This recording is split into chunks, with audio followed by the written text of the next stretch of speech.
テレ東。新型コロナウイルスへの再感染が世界で初めて確認されたと発表した香港大学の教授は8月25日、ロイター通信のインタビューに答え、今後誰もが予防接種を受ける必要が出てくる可能性があると指摘、数年先の見通しについても語りました。So the case that we reported is the first laboratory documented reinfection of COVID-19. So the patient is a 33-year-old man who was initially diagnosed with COVID-19 in March, and it's a local case in Hong Kong. And then the patient subsequently in August, which is 4.5 months later on, when he returned to Hong Kong from Spain via London, he was diagnosed again to have a second infection of COVID-19.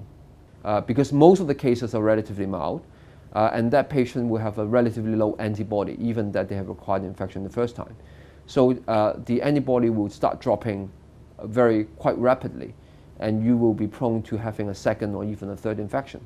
So I think repeated infection will be a norm in the future, and that everyone will need to have a vaccination, just like influenza.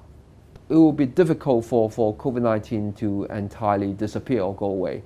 But there will be a stage after a few more years that herd immunity will be able to reach.